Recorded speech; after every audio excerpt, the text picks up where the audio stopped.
Hey y'all, it's Chris with Rockin Farms. So, the first thing I want to do, I'm going to come on over here and sit down on a bench for a minute. It's been cold and rainy and yucky, but the rain stopped about mid-morning. And it's going to head up towards about 60 degrees today, even though it's still got a cool breeze and the sun ain't nowhere to be seen. But I think the first thing I want to do is give y'all an update on Jessica. So it is a Wednesday, and I would not normally be home this time on a Wednesday afternoon, but Jessica had her second round of treatment yesterday, and just like her first round of treatment last week, the day after treatment is miserable for her. About 1 o'clock in the morning is when she started getting sick to her stomach, and the headache really set in. So for those of you who don't know what her treatment is, sorry about that. She is severely anemic. If you ran her blood work today after a round of treatment, it might not be quite as bad, but she is severely anemic to the point that if she was any more anemic, they would have actually had to do a blood transfusion on her. So, we were able to get it caught and find out what was going on with her before it got that bad. But she doesn't take well to iron supplements. They just don't absorb into her system, but they make her miserable. So it's always kind of a waste of a time. We have a really good doctor who just said, you know what, we'll just go ahead and get the infusions going. So basically that's a great big bag of what almost looks like iodine, this brown liquid that they put in through an IV. It takes about an hour to an hour and a half to get all that iron into her. And because it's such a large dose of iron, and because it's given intravenously, some of the possible side effects are things like nausea, headache, dizziness, etc. Well, she gets all the possible side effects. She had this done once before, about 3 years ago, and really didn't have a whole lot of side effects from it. But this time, last Tuesday I took her to her appointment. Wednesday I went to work and wished I hadn't. She was miserable. So talked to my supervisors about the possibility of her being out, or me staying home today if she needed me to. And she woke up at about 1 o'clock in the morning, and it became fairly apparent that I was going to need to stay home with her. So right now she's napping, which is why I am filming and working on projects. Once she gets over the nausea and the headache in a day or two, then she'll just kind of feel like she's been feeling tired all the time, not a lot of energy, etc. But now that she's had 2 rounds of this, with any luck, in about 2 weeks to a month, she's really going to be feeling good. Yeah, so just thank you to everybody who's been, just lifting her up in thoughts and lifting her up in prayer. And we're not out of the woods yet. We've still got some medical things to work on, but she's going to start feeling better here pretty soon. Just in time for planting season, actually, which I think she's really excited about. So anyhow, Jess is inside taking a nap, trying to sleep off some of the side effects of receiving this medication. And I'm out working on some projects, and I needed to start with my poor grow out pen here.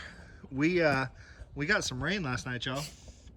I believe the last recording I was able to look at was something like 3.5 inches overnight.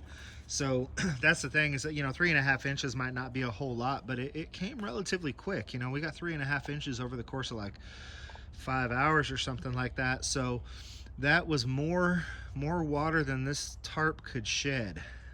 And she started filling up, and once she got a bow in her, it just collected more and more and more water until it gave way and popped a bunch of the poles loose. I came out here actually and just cut one zip tie, and that caused this entire thing to just rip all the way down the side and all the water to dump out. But before that, you can see over here, I haven't gotten the tarp off to get down to the damage yet, but I'm pretty sure that that's just a joint right there too. Kind of like how that's a joint there. So hopefully she's not too damaged. And if she is, we'll figure out a way to fix her up, because I'm gonna need her before you know it. We'll get those chicks in, we'll get them in the brooder, and once they get big enough, we'll be moving birds over to the grow out pen. So I was gonna revamp this thing anyhow, and now my decision has been made for me. I don't have a choice, because I got to rebuild her. So we'll get to work on that at some point. Right now I'm just trying to get it ripped down so it doesn't collect any more water or get damaged anymore. We had this bird feeder out here last night. You can tell that it got filled up with rain pretty good too. And the creek is not running, but she's holding water.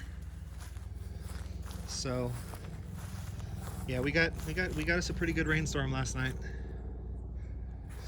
So a couple more good rainstorms like this and this creek will start running again. You know, the big thing is that our summers are so dry here that the first 5 or 6 rains that we get in the fall and the spring just serve the purpose of saturating the soil. So it takes a while to get them to where they're saturated enough that then they start holding water. All right, so I'm gonna head inside and get some more work done on that indoor growing system. I'll check in with y'all in a minute. All right, y'all, so this is what I've got going on right now while she's in there taking a nap. So I decided to work a little smarter, not harder. Knowing that it was gonna rain last night, I just dumped my bag of soil in this wheelbarrow and put it out in the rain. So what we've got now is very nicely saturated soil. You know, it's not clumping together, so it's not wet. Still comes apart right nice, but it is saturated all the way through. So that's done for me, which means that now it can go into cups. Cups can go into totes. Totes can get filled with water and get her all ready to get seeded here. All right there, so got all the totes filled with water. Now we'll fill all the cups with dirt, put all the cups in here, let them get their wicking action going, and we're gonna plant some seeds this weekend. All right, y'all, so as you can see, I ran a little bit short on potting soil, so the seed starting soil is completely gone. I'll stop on the way home tomorrow and get another bag. I mean, I've only came up 2.5 short, 2.5 trays short, and I might have another tray laying around that I might turn into a 16th tray of 8. So that's probably about it for now. I really need to go check on my wife and make sure she's doing okay, and then we'll see where we go from there. All right, y'all, I'm back, and you might be wondering why I'm standing in front of this beautiful backdrop. Well, this beautiful backdrop is just a moving blanket that I had laying around, and I have another one that I'm going to put on this area over here. So there's a lot of different aspects to this worry-free seed starting system that have really got me worrying. And I guess it's like anything else. You know, I'm doing a lot of work now so that I have to do little to no work later. So I had to figure out the right size trays, and I had to figure out how many holes, and I had to find the right size cups, and I had to find the right size wicking string, and I had to find the potting soil that I thought would work well. I had to figure out how much water needs to go in there. I had to figure out whether or not nutrient needed to go in there. I had to figure out the lighting. I had to figure out the shelving. I had, you know, and it all had to be assembled. It all had to be put together. But the goal of this is that I put all this work in now. I start these seeds. I get beautiful plant starts. I plant them in the garden, and then I start growing out lettuce in this hydroponic system, and I have fresh lettuce every day, all year long. But one of the concerns that I have is that in the summer, when I'm growing lettuce indoors and everybody else's lettuce is bolting, this room is going to be perfect. This room is going to be 80 degrees during the day, 70 degrees at night. Because it is fully insulated, but there's no AC or heat to it. During the winter, this room can get a little chilly. It's usually about 10 to 15 degrees warmer in here than it is outside, but that means that if it gets down to 30 degrees outside, it's still only 45 in here, which isn't the best for germinating seeds because the soil is basically going to be the ambient temperature of this room. So I've got to figure out a way to get these seeds germinated. Once the seeds have germinated and I've actually got green growth and they've got these lights shining down on them, what I'll most likely do is run the lights at night. So when it's the coldest outside is when these things will get their 14 hours of light. And then when I start the hardening off process, then, you know, the little plants will have to figure out that night is day and day is night. But I can use the lights to keep these things warm once they've germinated, but to get them germinated, I don't want to take all this stuff inside my house. And I keep my house fairly cool anyhow because I hate electric bills. So if I can get this room to be warm enough that the seeds can germinate and not have to take all of this stuff inside to germinate seeds, that would be really great. Obviously, I know I can do things like take the seeds and put them in a wet paper towel and put them behind the TV where it's nice and warm. And once they sprout, very carefully put them into the system. That may end up being what I have to do. I don't know, because I told you all this entire thing is an experiment. But basically what I'm looking at doing is blocking off a third of this long laundry room pantry where we keep our fridges and our freezers and stuff like that. So I'm blocking off a third of this room and just trying to warm a third of this room. I've got a couple of different ways I can look at it. Like I told y'all, the room is insulated. It doesn't have drywall in it, but it is insulated. I've got a few windows in here, and I'd want to cover up those windows because even though they're dual pane glass, the glass gets real cold and it kind of radiates the cold. So I'd want to cover up those windows, and then I've got that big pool light up there. I'd want to upgrade the cord on it, but that thing did have floodlights in it, so I could possibly put heat lamps in it. But I'm a little worried about that, or I've just got a good old space heater too. So I've got a couple of different ways I could potentially warm this room. I just got to get these seeds germinated. But I mean, can you imagine me taking every single one of them totes inside a house that has a 4-year-old and a puppy? I just really think that's disaster waiting to happen. So let me put the camera back down here. So with that said, I've still got some stuff to work out in my brain. But the good news is that once I iron out all the kinks and have this bang up system that requires you to just poke your head in and make sure things are good once a day. But other than that, it's got UV lights on timers that turn on and off when I want them to turn on and off. I've got wicking pots that are watering themselves and only require me to come in here once a week to fill the totes back up with water instead of coming in daily to add water to my seedlings.